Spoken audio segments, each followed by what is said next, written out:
Oh, we're already on though. Okay. At Backside Attack. At Big Save. The lighting is a little bit different today too. A little bit of action going on. A little, how I think, little by little, everything is getting a little bit different. Little by little, every episode we're having a different look. Yeah. But the same look, really. Same look. Yeah. I think everything looks pretty much the way it should. Hey, Turtles, Shredder's Revenge. Yes. I hear great things. It's a great game. It is. If you're a fan, of the ones on, especially like NES, like Turtles in Time, the arcade version, the SNES game, like all those, it's just a love letter to all those games. That's a great way to put it. It's a love letter to like the games we played as kids. It was 4-player co-op. Yeah. And you're saying it's 6-player co-op. It's a 6-player co-op. It can be, yeah, if you want to go. How 6-player. cool is that about like online gaming these days? Yeah, it's the that best. like you can do. You're not restricted. Do you remember back when it was like NHL 2000 on PS1? Mm-hmm. If you wanted to play all your friends against like all of my friends, you'd have to get 2 multi-taps, plug in 5 controllers for each multi-tap. Yeah. And then you could kind of like, the game didn't tell you could do that, but you could do that. Yeah. Then you could kind of hack it and get all your players in there. So I know we played 5-on-1 against France one time. And we murdered France. I think it was like the Oilers versus France, and it was just like glass shattering bodies. Take all the penalties off. But like you couldn't really do it unless one of your friends had a multi-tap, and another guy had another controller, and then you all got together and made this magic work. But now like online, But I like how now with Steam and Xbox Game Pass and online gaming, you can just go like 12 players at a time. Easily. Yeah. It's so, yeah, I can't believe how much fun. I've been playing it like almost nonstop. Like it looks beautiful. Yeah. Like I was playing it today when I got back from a bike ride just for a couple minutes. And then, this past weekend I've just been playing it. Last night I played it for, a good hour, good 3 hours. Oh my God.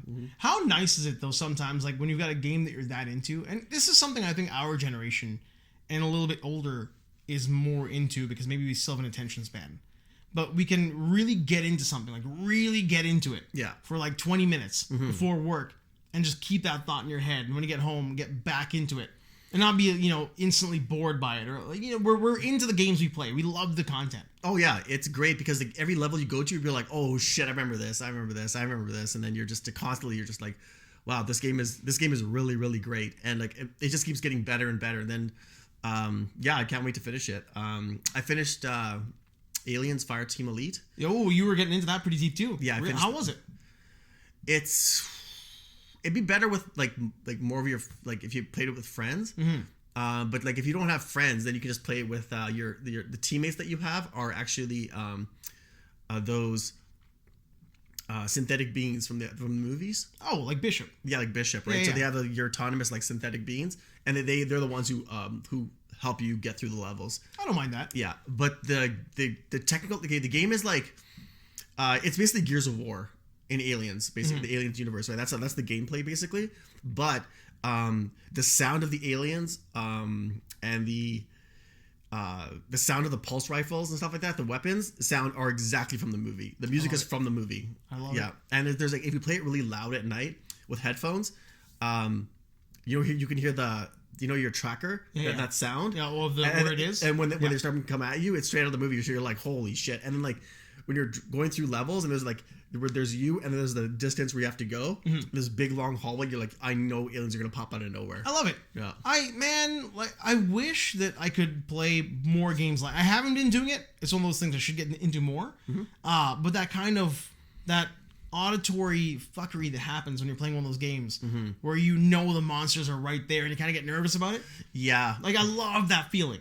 Yeah, it's a departure from like Alien Isolation. Yeah. Where that's like that one alien is just hunting you and you're like, holy shit. That's kind of the whole game though, right? It's like a horror movie. This one is like there's thousands of aliens. Well, it is like Alien and Aliens. Yeah, pretty much. Yeah. And that is the game also is Alien Isolation, and this is Aliens.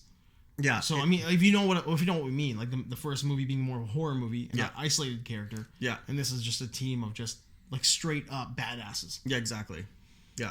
I'm enjoying watching my nephew play Breath of the Wild.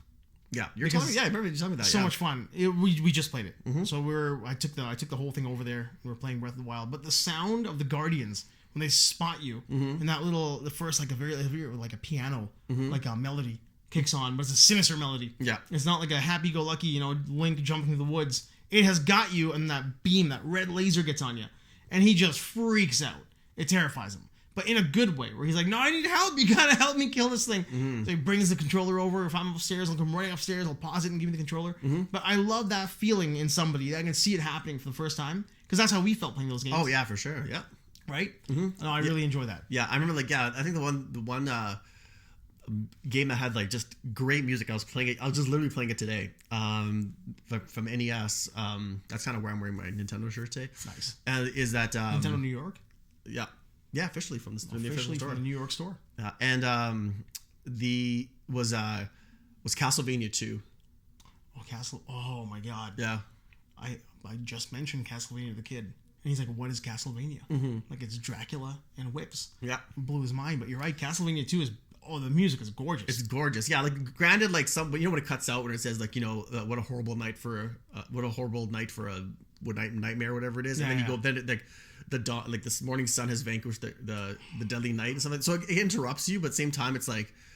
That's good. Like it gives you kind of a sense of real time day and stuff like that in nighttime. Yeah. So and it hits all the horror movie like checkboxes, like Frankenstein's, mummies, werewolves. It has it all. So oh my god.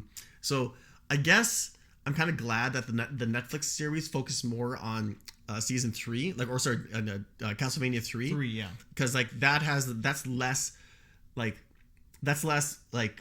traditional monster stuff that we're used to, like mummies and Frankenstein and stuff like that. Yeah. Whereas they're more like night creatures. Yeah, they're more like vampiric monsters, like vampire mythology monsters. Yeah, they're like real like monsters that'll eat and kill and all that stuff. So well, because like if you go to like Bram Stoker and even like Nosferatu and like Shadow the Vampire and all that, like the whole idea of vampires is that there are different types of vampires out there, and they're all kind of monstrous. Yeah, like some can turn into wolves and do their wolfy shit. Yeah. Some can become the bats, and some are like the bald, slimy, me. Kind of me as a vampire, slimy and bald. And then there's like your classic, gigantic, all-powerful, trenchy, like draped in velvet Dracula. Vlad Tepes, yeah. The good old Vlad, man. The Impaler. Yeah. Yeah, and then you got that guy. And that guy is like, he's like royalty. So of course, even if he's a vampire, he's going to dress like royalty. Yeah. Whereas the monsters are like slimy, so they're disgusting animals. Yeah, but like the only thing I don't like about Castlevania 2 is that it's such an easy game. It's a grind because you have to find everything. Yeah. But when you get to the end, it's the easy. You could just because you have to fight Death before you fight Dracula. So Death, you can just walk through that whole single like screen where like they show Death, and you can just walk past him and just go into the next scene and fight Dracula. And if you have fire, just keep throwing fire. And then you just kill Dracula. That's it. Or I think you can throw like holy water. The holy water and the daggers, right? Or not the daggers. No, just the fire. The fire. Just keep throwing fire on him, and then he can't move. He's stuck there. But what is the thing like when you're underneath him? You can just throw. Is it the spikes? The wooden spikes? You can throw them up.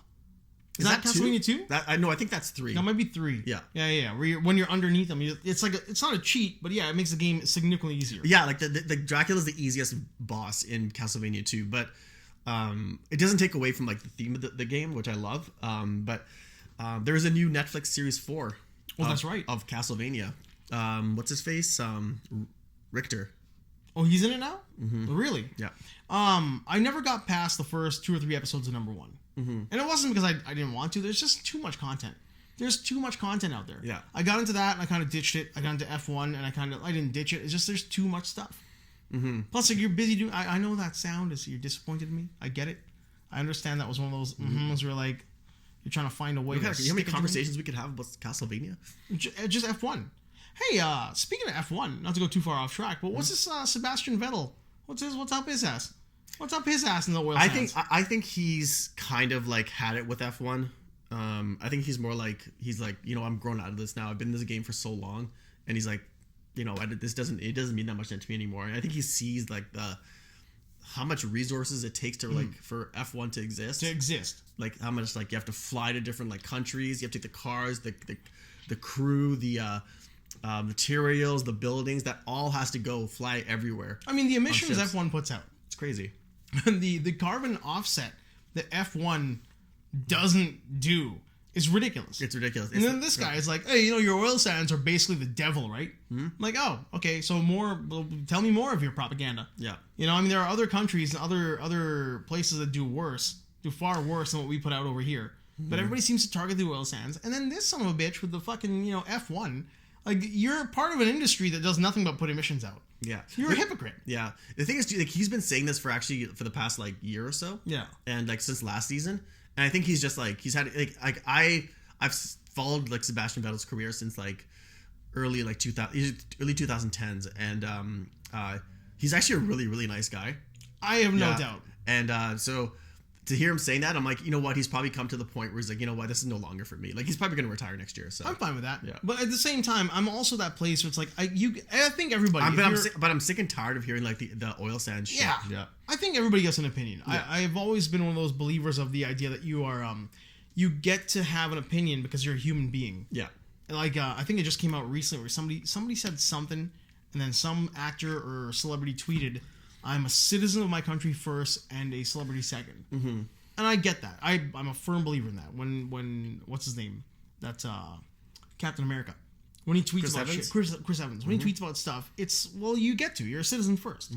Just because you're famous doesn't mean you just shut the fuck up. Yeah. That would mean that like a really dumb, bad politician should not be doing what they're doing because they're a moron. But they're in there and they get to take part in it. Yep. So if he can make political change and have discourse, why can't somebody who's also a celebrity make political change and have discourse, right? I mean, they're allowed to as well. So he's allowed his opinion. Vettel can say whatever he wants, but he also has to note that he's being incredibly hypocritical. Like, you're part of an industry that is the problem, and then you're talking about us as if we're the problem. It's less that I'm mad about him making noise about the oil sands, and I'm like, it's just such a... I think it's like a doctor who smokes. Yeah, I think that whole thing... I guess... The thing I would say to that is, by no means defending him. That's fine. Yeah, I think the only thing I would say to that is that, like, when is he allowed to say that? Like, if he's always had that in his heart, but like, right. Yeah, because granted he is a hypocrite, and like he does drive like, he's part of an industry that just like takes enormous amounts of energy and resources to run. Yes. And then, but if he's having like that change of heart, like, is he supposed to say that after he retires? Or if he's feeling that way at that moment, why can't he say something? Yeah, no, but what I mean, it has to be a full tilt turn to everything. Exactly. He can't just pick and choose what he doesn't like. He can't tell me that, because there's a BP on the front of his car, that, for some reason he's okay with some kinds of oil and not okay with other kinds of oil. Yeah. And I don't think he's fully educated on what happens in the oil sands anyway. I don't think so either. Because and plus nobody seems to be. Yeah, when he was winning championships and stuff like that, that was the last thing from his mind. Right. Not saying anything about it. So it's like, you kind of have to acknowledge what you're doing, and then you also have to tell me what's wrong. Okay, a great example. Again, I can't remember exactly where I heard it. I think it might have been that Colion Noir or whatever it was, one of those podcasts about guns in Canada, and talking about gun control in Canada and how our government actually works. And they were talking about how we're actually we're basically we're a part of Britain. We're still a part of England. It's like, if you don't know how my government works, I don't think you can talk about my government. Now, you might be right about the dumbassery happening. Like, Trudeau's making a lot of boneheaded moves. You take guns away from people, then only the bad guys are going to have guns. Yep. If you restrict the way people can use their firearms to protect themselves, I think that's a problem as well. Now, I'm not pro-gun. I'm not anti-gun. I'm pro, learn everything before you comment about it. And if you don't know how my government works, I don't think you get to talk about my government. Yep. Now, your government's a fucking soap opera, so I can watch everything about what your people do, and you're in a fishbowl, so you don't choose to learn about anything else but America. Yeah. So I have educated myself on how your country works. So I'm going to make comments, because I've actually invested money into your country, so I get to make comments there too. I agree. To me, the issue is the same thing. Look, if you don't know how it works, I don't think you should be so brazen to talk about it. Yeah, I totally agree. Yeah. That's my little micro rant. Yeah. But how's your week? How are things? Just about to start another one. Yeah. Well, we are at the beginning, kind of. Yeah. Of the week. Yeah. I was just busy with work, audits, all that shit. So yeah. How about you? A lot going on. I had a bunch of stuff happening. I mean, we had all the funerals, and we kind of had all that out of the way. It's done now. We had the last one on Wednesday or I don't even know. I think it was Thursday. And that's done. So we're finished. We're all, and just to be clear, there were a lot of old people and people with real serious health conditions. So luckily enough, it wasn't people who were young or in our peer group. Yeah, that were going. It was a lot of expected, but just all at the same time. Oh, okay. But the one cool thing that kind of happened during all the funeral stuff is I was talking to a friend who was the MC of this last one, and we were talking about traveling and where we're gonna go. I'm going to England and blah blah blah, all that kind of stuff. And he mentioned about sightseeing certain churches and certain cathedrals and things that were built out there. And then he managed to sneak in. he kind of tapped his finger, didn't say it, but just pointed to his finger saying, if you're ever interested in talking more about it. And it was an Illuminati symbol, the Masons. Oh. He showed me that little thing. So I started, I don't know why, in my head, I'm like, wouldn't it be cool to, like, infiltrate the Illuminati to get in there? Yeah. Wouldn't you? I would, for sure. Like, I started reading about the Masons and the stuff they do, and, like, I got no beef with you people at all, so stop knocking on my door. Mm-hmm. But it would be kind of neat, like, to be an outsider looking in from the inside and learn about what's going on. Because, like we talked about last time, I got deep into religion for a long time. Mm-hmm. I like the idea of what's going on behind the scenes. Mm-hmm. Like, how does that system work? I don't know. It's a big secret. But I would like to know. Yeah, it'd be interesting to be a fly on the wall. Right? I think so. Because do you know anything about, like, Solomon's Temple and, like, I think it's the City Hall in Winnipeg, and how, like, Masons kind of infiltrated, like, Western society and just built buildings that were, like, replicas of Solomon's Temple? Nope. It's bonkers. Oh, okay. It's amazing how these people kind of have the weird handshakes. Like, there's an actual secret handshake. Mm-hmm. So if you shake a Mason's hand, they'll do this thing. I don't want to give away their shit. Okay. These are not my jokes to tell. But, like, look it up. It's easy to see. Mm-hmm. George Bush did a thing where he would shake people's hands a certain way.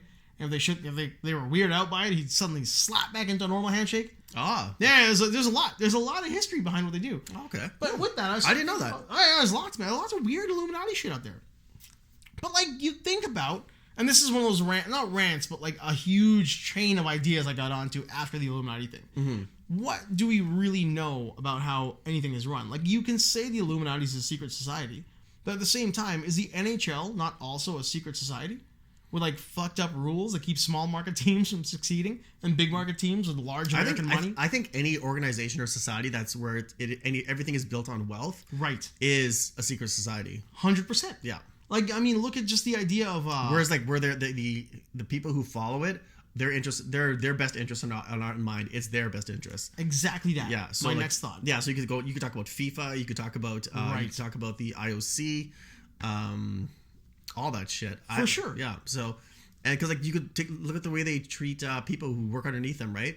The FIFA doesn't give a shit about human life. They do not care. They care about profits. They do not care. Yeah, the IOC, they don't care about, like, human standards. All they care about is building the biggest stadiums and stuff like that, so they can host Olympics, which bankrupt countries. Right. So. 4 years of waiting for a building to be built, and an opulent building that nobody needs. Nobody needs. Because, like, no, you don't need it. You can do the same thing without all that stuff.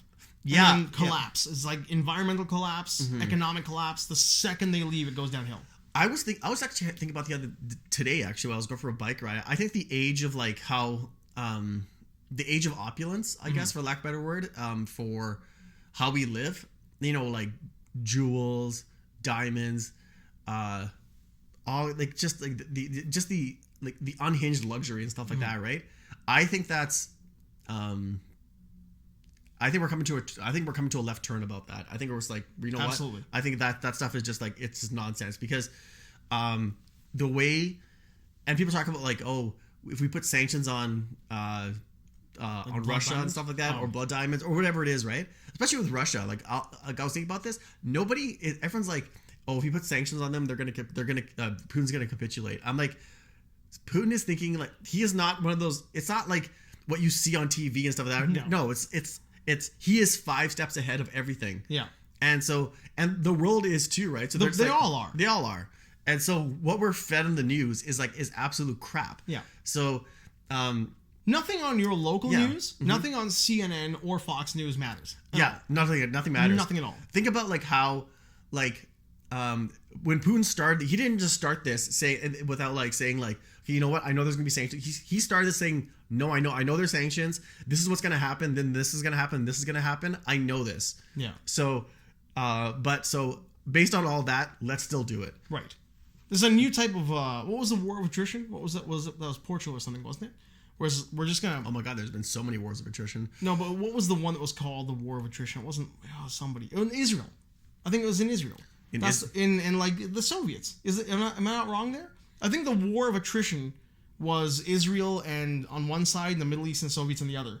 Okay. And it was just basically we're gonna do this until we both collapse. And if we collapse and we're still holding our guns in the air, even though we're dying, well, we win. Yeah. And it never got resolved. Like it feels like that, where it's like two sides just gonna keep on going at it until it's a complete collapse for everybody. Yeah, it's just I don't know. There's because like Putin's like was saying that okay, fine, you can put sanctions, but like I think it's more of a case like the world needs us more than we need the world. Right. Yeah, because they need our oil, they need our gas, they need our natural, they need our fertilizer, they need all this stuff. Like it's just like look at like even though we put sanctions on them, look what we're going through now. Right. Like how much is energy costing us now? But that's gouging. Like I'm a firm believer that we're being gouged because we're being fed this bullshit that we desperately rely on. That's true too, but that's a byproduct of like what's going on right now, right? For sure. We're putting sanctions on them. We're eating it more because we're dumb enough to believe the bullshit we're fed. Yeah. And then we're victims of nothing more than price gouging. That's it. Oranges should not cost more in Florida today than they did 6 years ago. Exactly. I mean, like you're making your own shit. Why is it costing them more? Yeah. Like we make like Canada makes more. I think like more oil in concert with other countries that we have like agreements with. Yeah. Than we ever deal with out of Russia. Yeah, I guess the only problem with our oil is that it's difficult to extract. It's so energy. Yeah. It takes so much energy to get our oil like out of the ground, out of bitumen, get it refined, and then get that gas sent out. Get the sulfur out. It gets like it's so difficult here. Like we have to do SAGD and stuff Well, that's like the that. problem with us and like West Texas Select, or was it West Texas Intermediate? Yeah, like that's the difference, right? They have that like what they call it, sweet oil. Yeah, they have liquid gold, and what we have is essentially like I can't remember what the name they use for it, but it is ours is Western Select. Yeah, ours is bitumen. But the problem is that the refinery and the extraction process it takes so much energy. It takes a lot of water. It takes a lot of energy because you have to melt the rock and get the oil and then extract the oil out of it. But even then, it's still like a sulfur rich oil. Which you still have to refine it. So it takes a long time. So, but we have so much of it. We have so much of it, and we have so much of it still in reserve. Oh yeah, like Alberta has almost as much oil as Saudi Arabia. Yeah, so that's the thing I don't buy. That's why I believe that we're just being gouged. And I think we're getting a lot of this lie that our oil is dirty and we don't have as much, and we rely on their oil because their oil is clean, and the deals we make. I think it's all bullshit. I think a lot of that is just. I think it all secret society stuff, man. Yeah, it's secret society bullshit. Yeah. On a lighter note, I was gonna keep on going on this for sure. Okay, then keep going. What's your lighter note? We'll come back to it. Before you forget, because we might. Oh no, I won't forget. Go ahead. Okay. Yeah. So like that's part of the whole idea, right? Like right now you've got the gambling. That was another one for me. Like, have you noticed how many gambling ads have just suddenly popped up? Yeah. Oh God. How gross is this? I can't stand. It made me forget about Wayne Gretzky. Yeah. I mean, I can't stand watching him walk. And we're from Edmonton. Yeah, in his fancy turtleneck bullshit. I'm Archer. Yeah. And he's telling me about BetMGM. That grosses me out. It grosses me out in the middle of a hockey game or a basketball game, whatever it is. All of a sudden, an ad pops up with some asshole giving me the over/under and how you can bet during the game now. During the game, yeah. This is gross. Like, I mean, you're not letting Pete Rose in the Hall of Fame because he might have gambled on his own team to win. Now, not throwing games. And you clearly, Michael Jordan, you gave him a slap on the wrist and suspension. You were telling me he was ever going to play baseball? Yeah. Get the fuck out of here. That guy was on suspension for gambling on sports. Yep. That's all that was. If anybody says, well, no, it wasn't. No, you're lying or you're deliberately choosing not to know the truth. But gambling has been a major part of sports athletes being slapped on the wrist for the longest time, and now you're letting people play mid game, make a bet on like who's gonna have their next skate broken. Yeah, just dumb shit too. Yeah, because they just want to generate more revenue. Yeah, so, it's gross. Yeah, so for me, that's like the idea that you are not manipulating the game during the game. Like if referees aren't mandated. You can't convince me that like the reason large market teams always seem to be the ones doing better than small market teams, Canadian or American. Yeah, you cannot tell me that's not because there's a manipulation happening behind the scenes from the higher ups within those sports to make sure that large markets have more eyes and more money on them, and that's where the championships happen. Yeah, I think one team that I think will go, even though like the thing is, the New York Knicks are still one of the most valuable teams in the league, and they're the shittiest team in the league. They're the worst, and the Knicks are like a running joke. Yeah, and look at the Lakers. Lakers were a running joke this year too. Yeah, and they had LeBron James and Anthony Davis and Russell Westbrook, and so, and the team with the highest payroll. Yeah, Golden State Warriors. Won the championship. Yep. It's insane.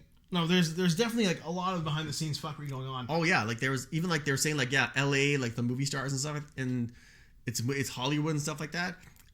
Golden State is new money. It's like it's tech. It's like young people. They want to get involved. They buy all the gear. Some people, they're just the high rollers are there. Yeah. Silicon Valley. That's the new for sure. That's the new market. Absolutely. Yeah. So like, but New York is like you go to a game because it's like the Madison Square Garden, right? Because it's the most famous garden, but like most famous arena. But like I've been to a Knicks game, but like I've seen Madison Square Garden. Yeah, I would love to see a shitty game there even. I mean, that's the thing, right? Yeah. You saw a game at MSG. Oh no, I would wanted to.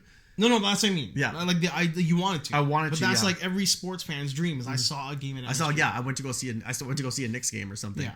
But yeah, it's just but I was so happy Golden State won. Yeah, I was really happy. Oh, for sure. Yeah. But that goes into my idea of like you saying Golden State won and we're all happy and like clearly like a larger market team in California. Mm-hmm. But then what you're saying about like Silicon Valley, like you think about how much government influence has as well. Like look at Saudi in the golf tournament. Yeah. That LIV, whatever it is. Oh, is that what Phil Mickelson? Greg Norman. Greg Norman talking about like we all make mistakes. Yeah. I know they cut somebody's body into pieces and smuggled them out in suitcases. I get it, but we all make mistakes. Because, like, you can't, like, come on, man. You're telling me that you don't know the difference between, I knocked him into traffic and he almost got hit by a car. Mm-hmm. Like, that's like a mistake. Me and my buddy were walking down the street. We were drunk. I elbowed him really hard and he almost got hit by a car. I straightened my drinking out after that. Yeah. That is a we all make mistakes moment. You got lucky nobody died. Yeah. The Saudi government cut Jamal Khashoggi up into bits. Mm-hmm. Because he was talking about human rights problems, yep. But you're reporting on these people, and they cut him into pieces and smuggled them out in suitcases. Yep.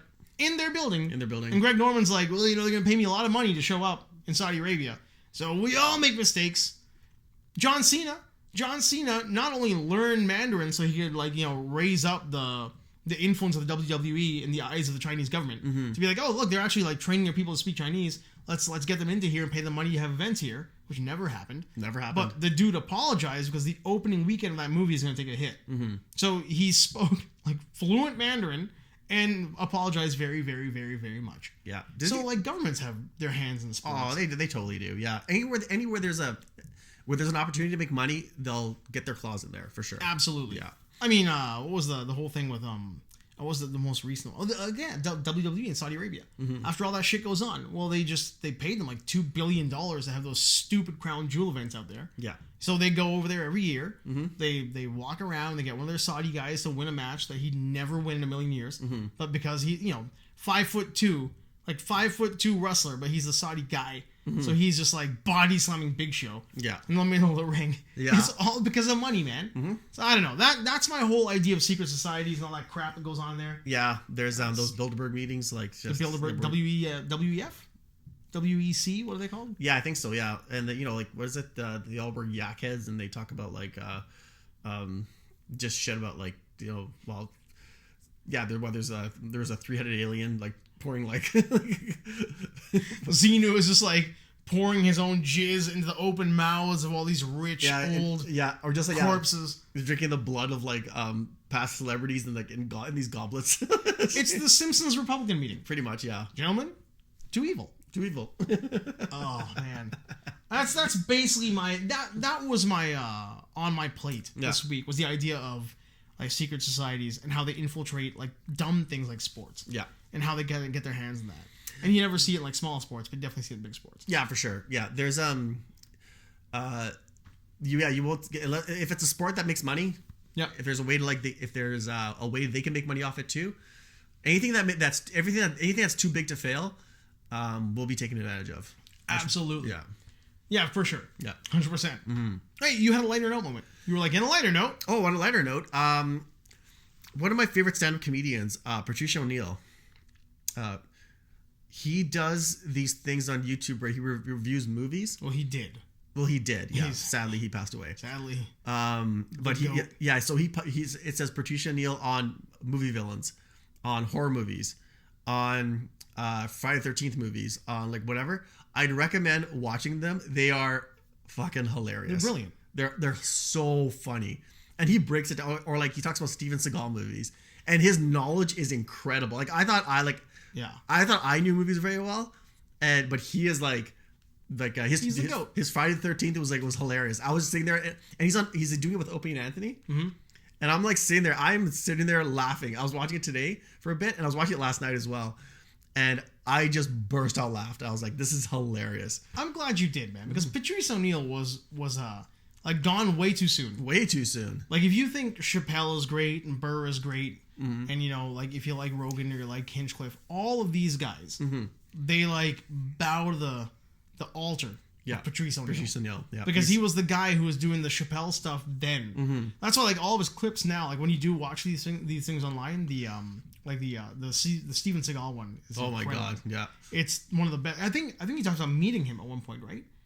Like, is that the one where he met him? Well, this one is like where he was saying like, or even like when he was talking about, I think he met him, yeah. But it was also like, remember the Shockmaster? Yes. Yeah, he's on that too. Yeah, that was his magnum opus, I think. But his all the clips will be older. Yeah. And they'll be in like 720 if you're lucky. Yeah. Like 380 or 360 if you're lucky. But they are so worth the time. Oh my god, they're so funny. He has like the way his breakdown is like, so even like some of the guys are like, how the fuck do you know all this? Yeah. Yeah, like, can we verify this? And then Opie's like, you need to verify anything, man. This guy knows his shit. Yeah, no, he just knew what he was talking about. Yeah. But he was like that pop culture like nerd in a group of these people who were all just like killers. Yeah. Like you got a group of these guys who are like just murderers row of comedians. And then you got this guy out there who's not only like the king of the murderers, but he's just like a pop culture master. Yeah. And I'm not like to look at him, you'd be like, nah, no way. This guy's not a. Oh yeah, this guy's nothing. And he's so funny. He shuts women down like crazy, like the ones that deserve it. He was not easy on anybody. Nobody. On anybody. It wasn't just women. It was everybody. Like if you were not worth his time, but trying so hard to be worth his time. No, and I don't mean that like in person. I mean in general. If you were putting content out there that was garbage, but playing it like you were the best at what you do, you were gonna get shut down. That was excellent. Yeah. Actually, one guy, like, I'm not a huge fan of his movies. His stand-up is okay, but I think as a person, I think he's funny, is Kevin Hart. Yeah, I agree. I agree wholeheartly. Yeah. His movies don't do a lot for me. No, they're not funny. They're just like, and like he's doing what he has to do to make money, which is great. Yeah. But his real life sketches or whatever like that, or when he's on other shows where he talks, I love that guy. I think he's so funny. Like, I feel like Kevin Hart, the person, the real life Kevin Hart, is just a gem. Oh yeah, he's so funny. Just a gem to be around. Yeah, I remember when every time he goes on ESPN, he talks to that guy. You know, Loudmouth Stephen A. Smith. He cuts the shit out of that guy, like really, really badly. He's not kind. Yeah. Again, all on YouTube. Yeah. Oh, it's all on YouTube. You should check out. Yeah, Kevin Hart trashing Stephen A. Smith. Oh, it's fantastic. And he's like, yeah, you're using words. He goes, using words that aren't even in the dictionary. You're glossicizing it. That's Stephen A. Smith's shtick, right? Like his whole gimmick is he's got to make something he doesn't know anything about sound like he knows everything about it. Yeah. And interesting. Oh yeah. Like he's doing the UFC for a little bit, and he'd come in and talk about stuff, and everybody else like, who are you? Yeah. Like, do you know anything about anything? Yeah. You'll see he did a roundhouse punch to the side of the buddy. And like, no, what? Yeah. Like, wait, well, who gave up? Cerrone. He's like, Cerrone just gave up. Yeah, he just quit. He quit mid-match. No, he got punched in the mouth as hard as the other guy could punch him in the mouth. Yeah. Like, at lightning speed. Oh, yeah. Like you don't know what you're talking about, but you're entertaining as hell. Oh, yeah. Like, I remember he was showing the workout, and then Kevin Hart was, like, making fun of his workout, that UFC thing he was doing. Yeah. And he goes, look at this guy. He's wearing, like, a dad-wife beater. Yeah, the weird wife beater and little too short shorts. Yeah. Oh, was... Yeah, I think, what did he say about Stephen A. Smith? He said, what did he say? There was one where he said, he goes, because Stephen A. Smith goes to Kevin Hart, and he just says, he goes, my life's harder than yours. Oh. He goes, what do you mean? And he goes, and Kevin Hart's like, what do you mean? And he goes, well, people come up to you, they want a picture or an autograph. He's like, it's easy for you, right? For me, it's like people want to debate me about my opinion on sports. He's right. Yeah, then he goes, he is right. And then Kevin Hart goes, okay, let's get one thing straight. First of all, you're lying. Okay, there's never been a request for an autograph. There's never been an invitation for a debate. He goes, you are snap finger famous. When people meet you, they're like, who's that guy? Yeah, you're from that ESPN guy. Stephen A. Smith just shut his mouth and he started laughing. Oh my god, that's so bang on. You are snap finger famous. Yeah. Oh, that's a good line. You're that guy from what's it called? Some of these guys though, these comedians, their material is so tight, and their mind works so fast. Yeah, and on the spot funny. On the spot funny. Yeah. Like, there are those guys out there who are really good on a microphone in front of an audience. Like, I've seen a bunch of them on stage, and they're really good, and then you see them backstage, and like, they have no personality. Yeah. They can't talk to people around them because they can't, like, they can't break back into a real human being. Yeah. They're only there on stage, and a real question's asked. You're like, who is this? Yeah, exactly. Yeah. But then, like, there's the killers. The killers are all amazing in real life. Yeah. Like, you see them and the way they interact with you, or the way they interact with somebody else, or their friends, or the stage. It's all the same. Yeah. It's all heat all the time. Yeah. Oh my god. Yeah. That's a fun thing to see. Yeah. Snap finger famous. Oh, I weighed myself today. I'm not making dead air. I'm just saying, what? Yeah, I weighed myself today. All right. Mm-hmm. Oh, okay. Can I guess, or are you gonna tell us? Pound wise. Not weight, but like how much is gone. How much is gone? How much you've lost? Yeah. Because knowing you visibly, like by getting a gauge, your head's smaller. Your head has gotten smaller. I know you. When you put a little bit on, you get that thing that we all get. I get it. I get My it. face Yeah. gets fat first. All the time. Yeah, me too. Yeah, that's true. I would say between 8 and 12 pounds at least of like actual weight is gone. Yeah, it's 13 pounds. Get out of town! Yeah. Wow! Yeah. Wowza! I kind of figured. Between 8 and 12, but 13 is good. Yeah. Really good. Yeah, I couldn't fit into these pants properly. Now they're like... They look like they're custom tailored. Yeah, and so I have to get rid of this, and then that's it. That's not hard. That takes time. I mean, if you're, man, I hate being the guy who always says it because I never actually do it, but you got to trust the process. Yeah, exactly. So just keep going forward. Yeah. Just water with every meal. And, just small break. If you're like, it depends. Like, and I'm like, you know what? I gauge what I'm going to be doing based on, I eat whatever in the morning based on what I'm going to be doing that day. So in the morning, if I know I'm going to like, just go to the office and just chilling out, I do not have a heavy breakfast. Yeah. I just have something like of a 1 egg omelet with a smoothie and a glass of water. That's it. And then lunch is like very, very small. I'll even eat half of it and I'll just put away for later. Or I just have vegetables and I put in hummus. Like I'll just make hummus and I'll just eat that. And then just continue to drink water throughout the day. You do that.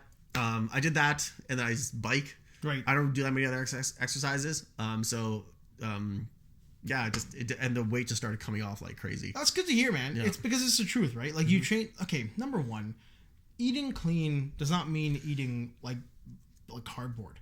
No. Like you can have a really clean diet and really enjoy what you eat. It's possible people do it. You're not a bodybuilder, so it's not like you have like by no means a boiled chicken breast. Look at my neck. I have the scrawniest neck. Right?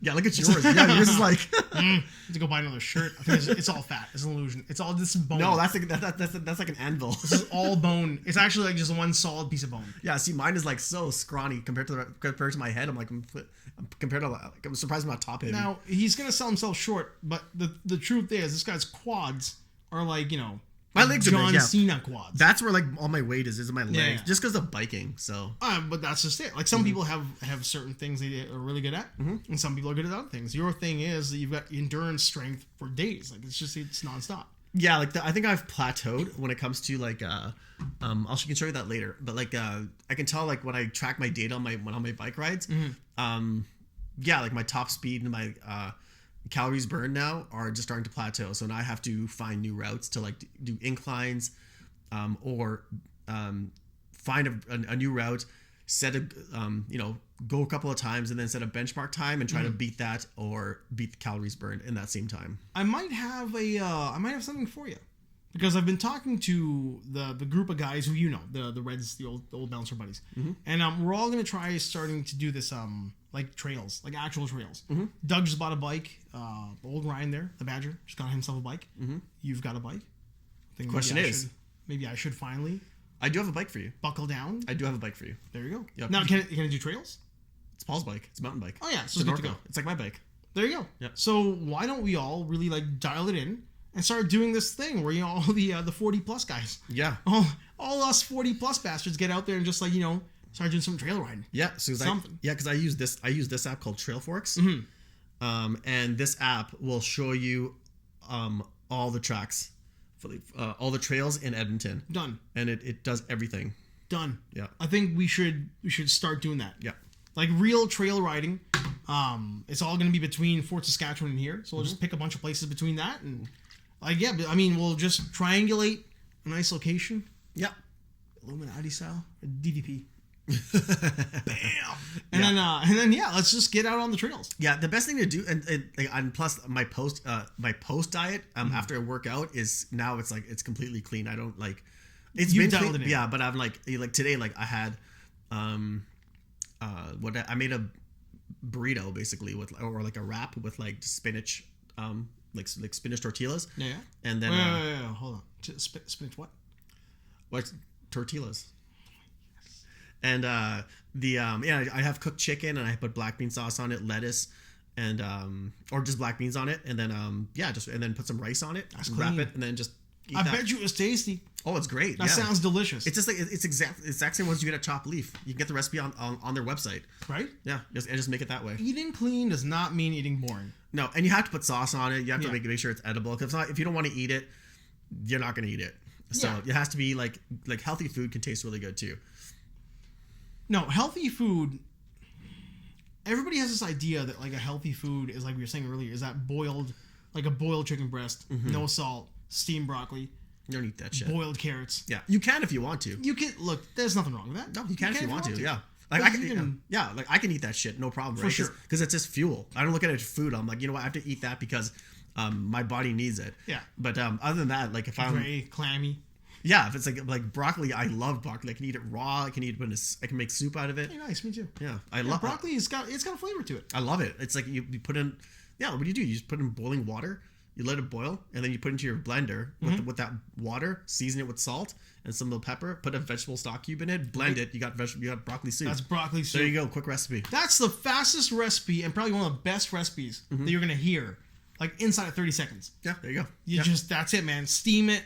All the water, all the broccoli, a little bit of vegetable seasoning, or a little bit of a stock, a little bit of salt, a little bit of pepper. Yeah, And want to make it creamy? Put some cheese in there. if you want, actually, what you do, what I would do is the Gordon Ramsay style, where like once it's done, take a big big coffee mug or whatever it is, and just slice some goat cheese, like the actual goat cheese, and just put it at the bottom, and then put your soup on top of it, let it melt, stir it, and it gets all rich and creamy. Yep, that'll do it. A hot soup over some goat's milk, or goat cheese. Oh yeah, or just chop some nuts on it. Put some walnuts on it. Put some peanuts on. Whatever you want. Whatever you want. Mm-hmm. Oh, blend some cashews. Or cashews, yeah. There you go. Put it on top. Yep. A little bit of salt on it. Oh man, there's so many ways you can go. Or you can blend cashews with your broccoli. Well, why not? Then there you go. You don't even need the cheese. Yep. You blend the cashews in there with your broccoli. Next thing you know, it's got that creamy hit that you were looking for. Yeah. That salty, creamy kind of flavor. Man, I might have to go get a meal real quick here. What else we got here? We kind of hit all that stuff.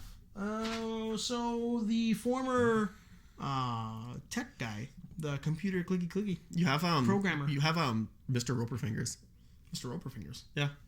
Oh, I was doing that. Remember? Yeah. Mr. Roper. He's like, and Chrissy's like, in Chrissy's diary, or you thought it was Chrissy's diary. She's like, in his malleable, or so in his fingers, and he's like, oh my god. Oh my god. She's talking about me.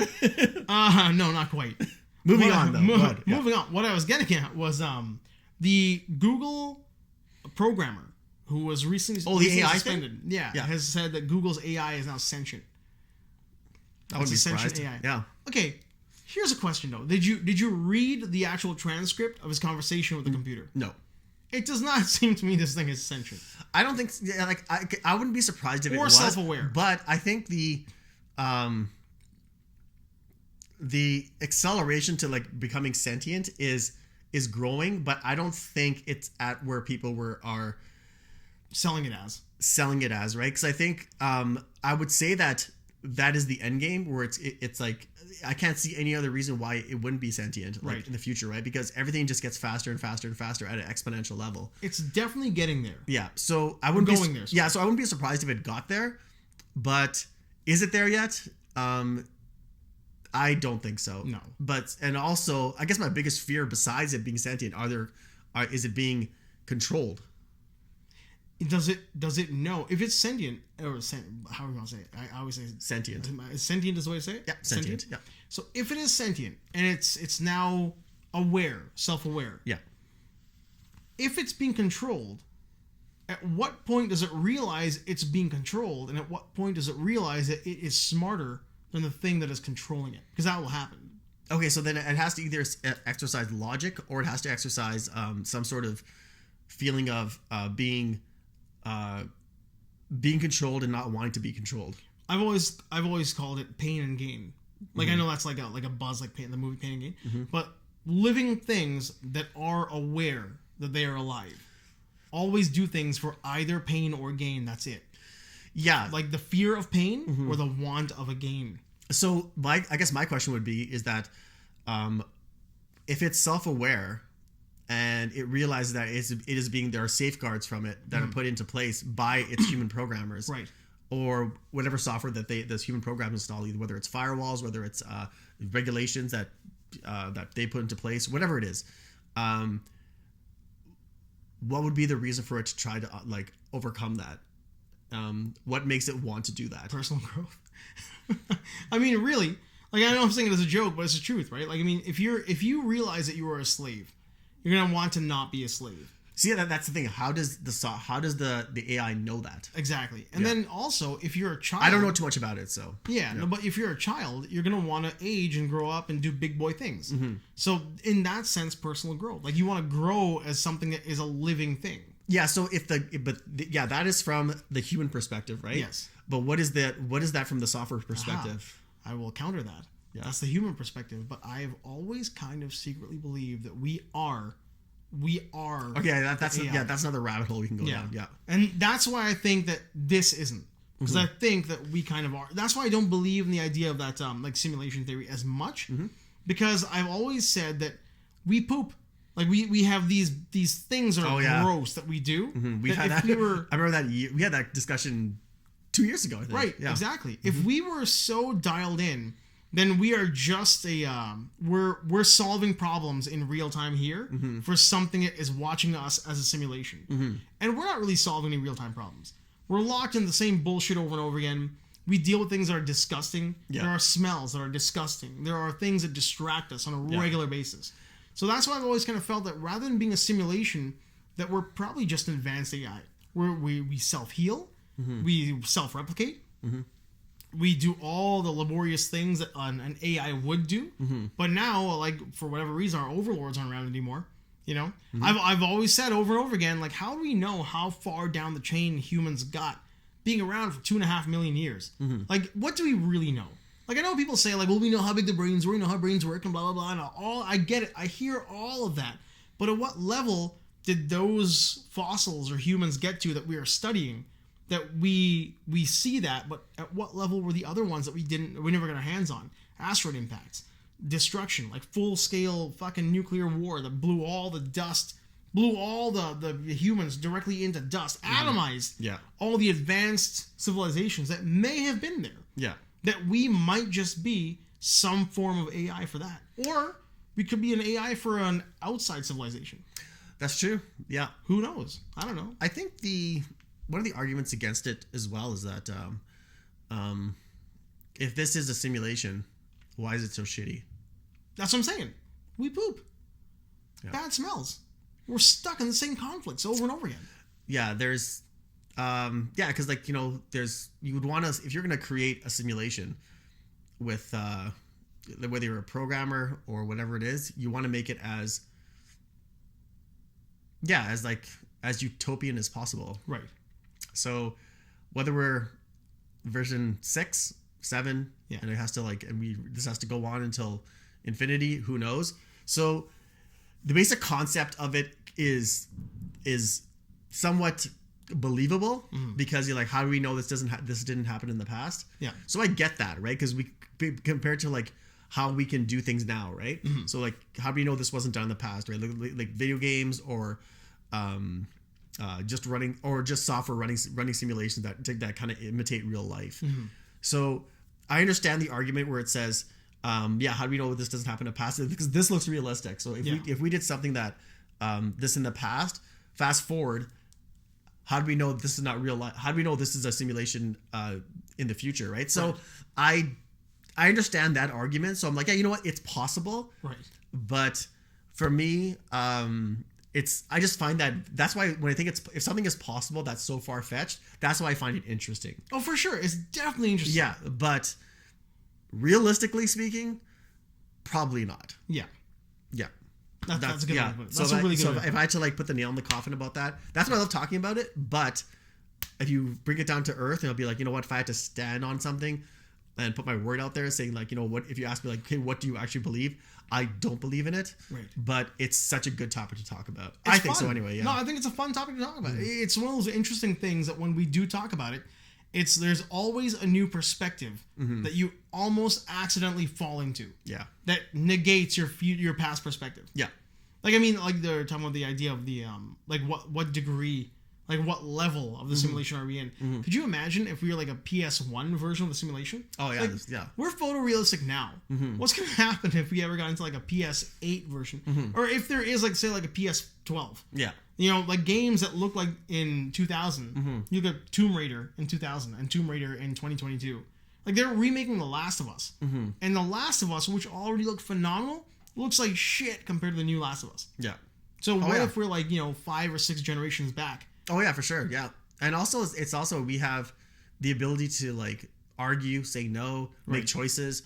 Yeah. And that's and conscious decisions that that can affect other people. Exactly. Not just like if we're just bots, let's say like, if I bumped into you, you go off a wall and I'm like, okay, Roomba. Yeah, exactly. So just keep Roomba into shit. Yeah. So I think that's where like I cut it off and I'm like, you know what? I think it's that's a lot of programming to do to get all these people trying to get along on this planet, and we're not exactly treating the planet well. So So yeah, we're the worst. We are the worst. Oh, human beings are just a detriment to society. We're pretty gross. We're a detriment to our own society.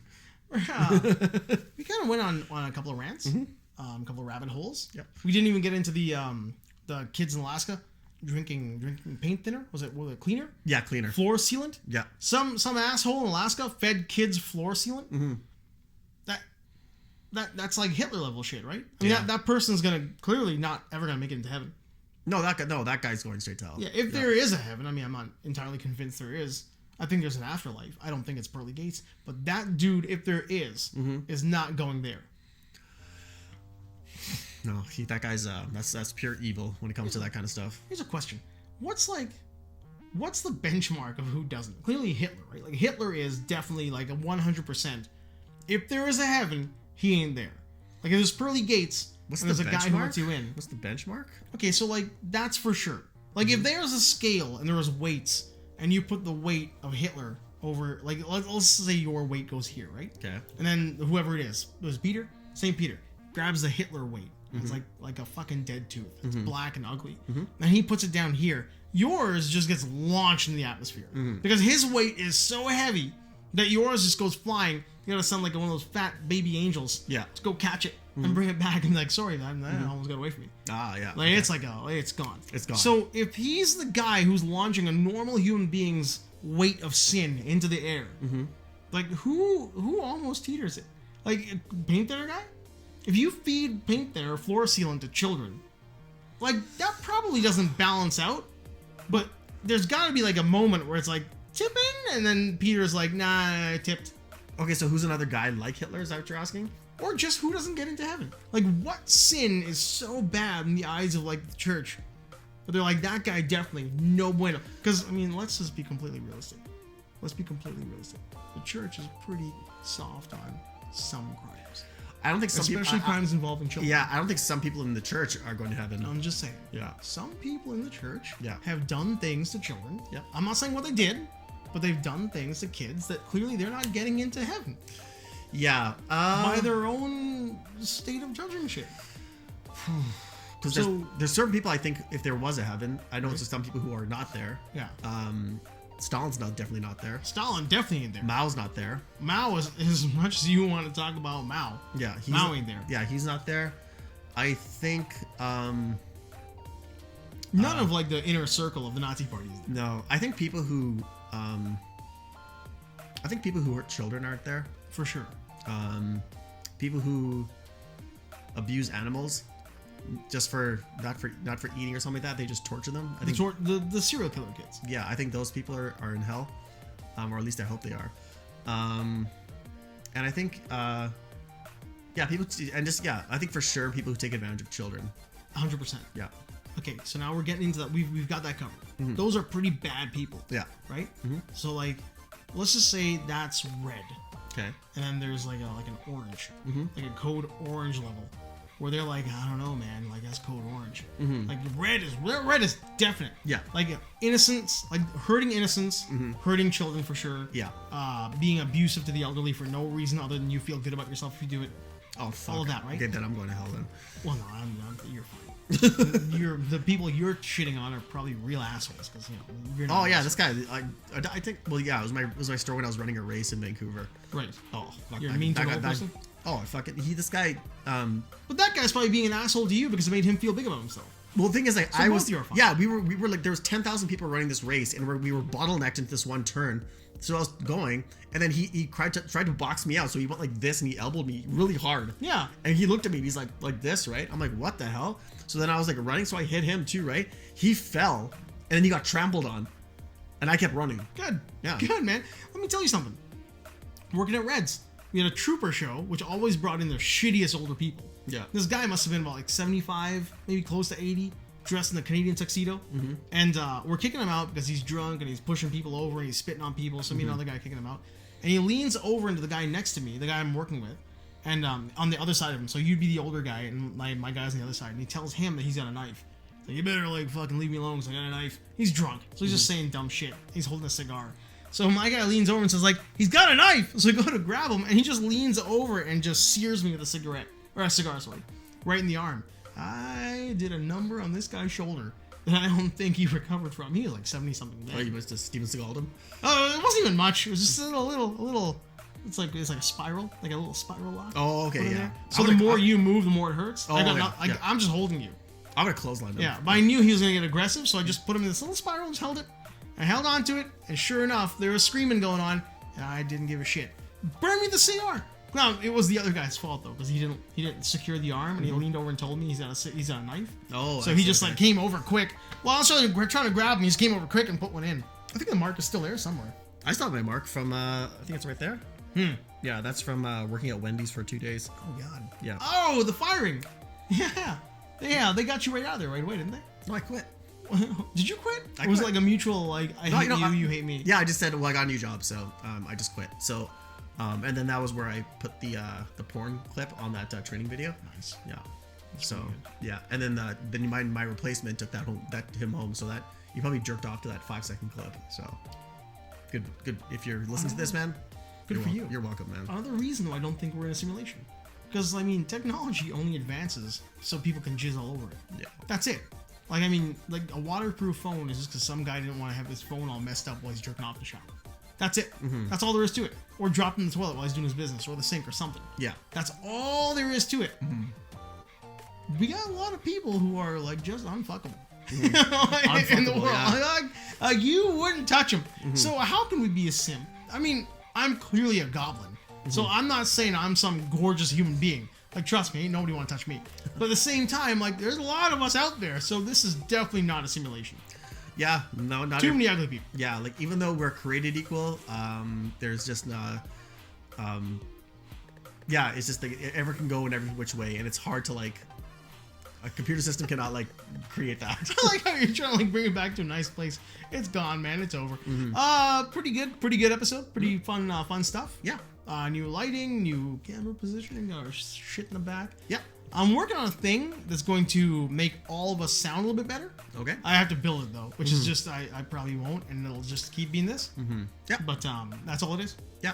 And don't mind my hair. It is actually really clean. I just took out of the shower. No, you are one of the most cleanest human beings I know. Yeah. Your regimen is just it's obsessive, obsessive compulsive. I don't even like hearing about it anymore. Yeah. I'm not doing my hair anymore.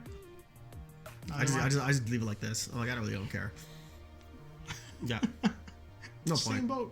Same boat, man. Yeah, man. I don't do that thing anymore because people know what's going on. They know when the show is about to end because they're listening to it and they can see the ticker counting down. And I just say, Peace out. Cool.